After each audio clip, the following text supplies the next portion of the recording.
Okay, so before you guys go crazy at the title and Warriors fans bombard my DMs again, just watch the entire video, and once it's over, then let me know your comments and what you think of the video. Because Isaiah's been having an amazing season, and this comparison is much more legitimate than you may think. Isaiah Thomas and Steph Curry are much more similar than you may think. Both of them are in their late 20s right now, and both Thomas and Curry were heavily doubted before entering the league. And even once they had entered the league, many doubters still thought they couldn't shake the narrative of being too short, too skinny, and not big enough for the NBA. Several critics have said they would be constant defensive liabilities, they wouldn't be able to get their shots off, they wouldn't be able to handle the ball at this level, and so much more. And as you know, both of them rely heavily on skill and shooting ability to prove they belong in this league. And not only have they destroyed the narratives and stereotypes about them, but ironically, they are two of the best scorers the entire NBA has to offer. Now, Isaiah Thomas isn't talked about nearly enough, and he has one of the most underrated underdog stories in league history. In case some of you didn't know, Isaiah entered the NBA draft, and almost everyone, including his friends and family, questioned his decision. The narrative of him being too short and too skinny was overpowering, and it led to a lot of uncertainty. The entire Thomas family was nervous, and for the first 2 hours of the NBA draft, everyone seemed right to worry for Isaiah. Things were not looking good. It was looking like Isaiah made a horrible decision. But then, the Sacramento Kings, with great irony of course, made a tremendous decision, and Isaiah was picked 60th. Yeah, the 60th and final pick in the draft, the last man standing.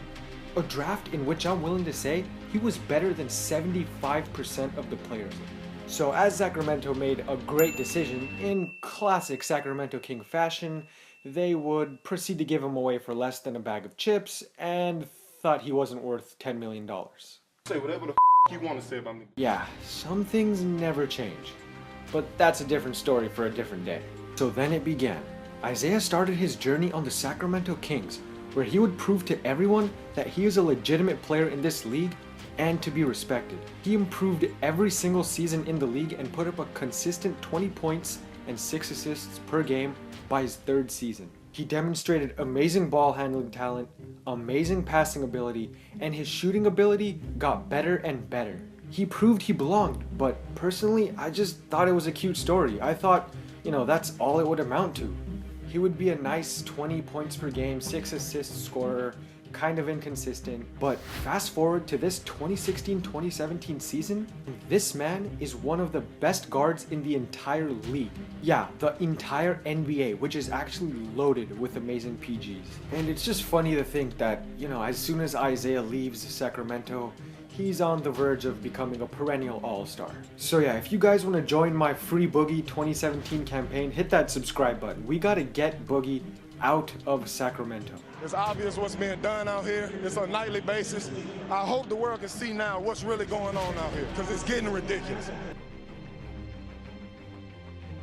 Anyways, what has blown me away more than anything are his stats. I looked into the numbers and had no idea he was performing this well. So I decided to do some analysis and compare him to Steph Curry. Yeah, this is about to get real interesting. Okay, so starting with scoring. As mentioned before, both of these players are two of the best scorers in the league and maintain good efficiencies.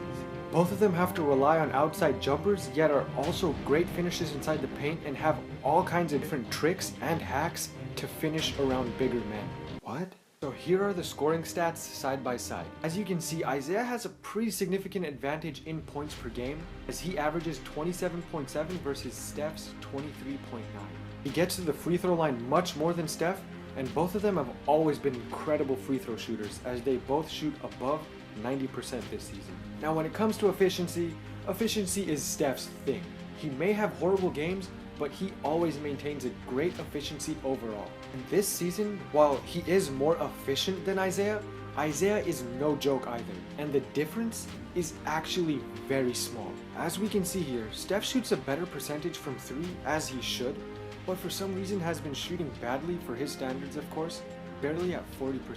Isaiah is putting up a great percentage for himself at 35 on over 7 attempts per game, which is amazing. But looking at their overall field goal percent and true shooting percent, that's what amazes me. We have Steph with 46% field goal shooting and a 63% true shooting versus Isaiah with a 45% field goal percent and a 61% true shooting. Isaiah and Curry are basically neck and neck in overall efficiency and effectiveness. But even by the numbers, the scoring is debatable. What makes Isaiah's so much more impressive to me is the fact that he's the #1 option, and on some nights, he looks like the #1, 2, and 3 option, versus Steph's situation, where on some nights, it's accurate to say he's the 4th scoring option, depending on who's hot and who's not. Also, Isaiah has to carry a bigger load offensively and doesn't have near the floor spacing and level of talent that Curry has right now. Because, there's this other guy on the Warriors who's also really, really freaking good and tall. Yeah. Next up, let's look at passing and assisting. Both of these players are awesome playmakers, and I've seen fans call Steph or Isaiah one-dimensional players and just scorers, but that's nonsense. Both players get teammates involved, and I love how unselfishly they play. Now this is where it gets even more impressive for Isaiah Thomas. Taking a look into their assist numbers, Isaiah is putting up virtually the same amount of assists as Steph while playing with worse teammates and putting up better scoring numbers. Also, looking into an advanced stat, Isaiah has an assist percentage of 33.2 versus Curry, who has an assist percentage of 26.6. And for those of you who don't know what assist percentage is, it's basically the percentage of buckets made by an entire team that a player in particular has assisted on. In this case being Isaiah and Steph. And for reference, Chris Paul this season has an assist percentage of 35.9. That's pretty great. And lastly, not only does Isaiah have better assist numbers than Steph, he also accumulates fewer turnovers per game, which is one of Curry's main weaknesses. So yeah, Isaiah Thomas has been the real deal this season, guys, no question. Next up, advanced stats. Now I'm gonna admit it, I'm not a huge fan of advanced stats. They can be helpful in certain cases, but some of them can be flawed, and advanced stats don't always tell the whole story. That's why you must look at the advanced stats and several other factors to determine who's a better player. But the honest truth is, Steph Curry is a demigod when it comes to advanced stats. And his season last year was arguably the greatest ever, according to these statistics. Many morons also anointed Curry as better than Kobe, LeBron, and Jordan, because again, advanced stats can be silly. But yeah, that's one of the huge reasons I don't like using these numbers, but let's look into a few. Isaiah Thomas surprisingly holds more than his own here. He has more win shares per 48 than Steph Curry, and a higher player efficiency rating as well. Steph Curry has a higher VORP and box plus minus. Yes, guys, there's a stat called VORP.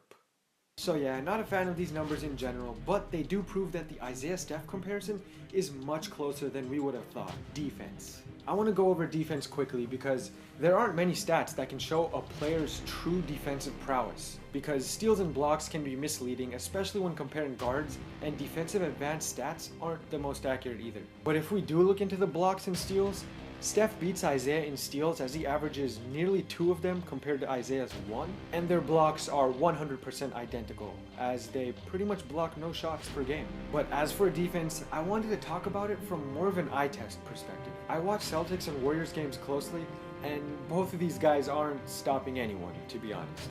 I would call both of them serviceable defenders, but nowhere near great defenders. They can get the job done on certain nights. But make no mistakes, guys.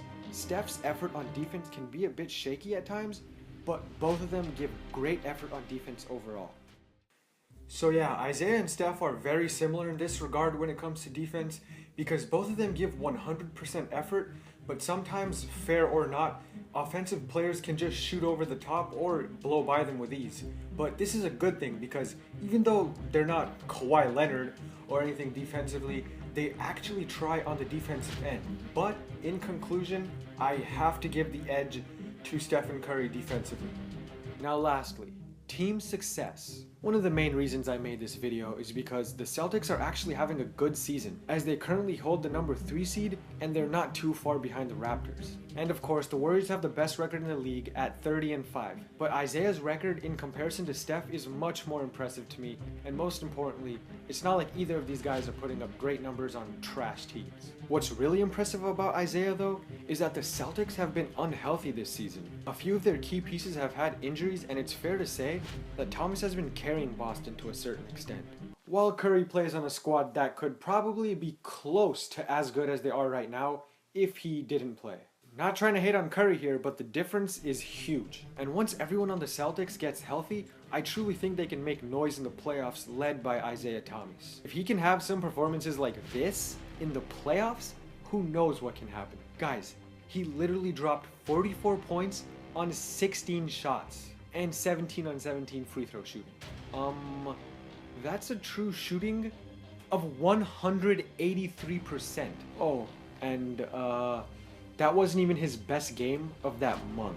Just a few days ago, this man, standing 5'9", dropped 52 points in 37 minutes. What was the most impressive part though? 0 assists. This dude might be my new favorite player. But for real, I don't want to sound blasphemous here, but I don't think we've seen things like this since Allen Iverson, guys. Obviously, AI is a much better player, but Thomas is the real deal. And who knows? Isaiah Thomas might be the best thing to happen to the Celtics since Kevin Garnett. So, who is the better player? What's the final answer? Well, it goes both ways for me.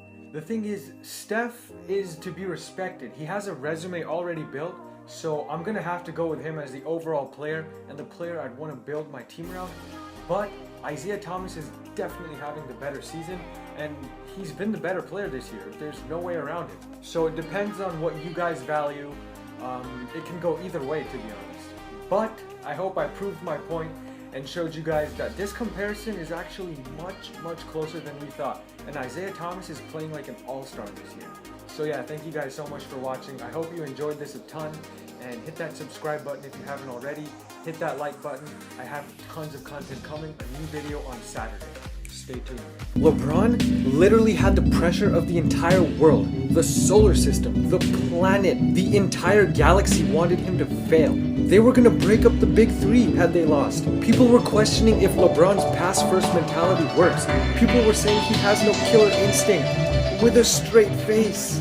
Don't even get me started on the LeBron is not clutch narrative, which still hasn't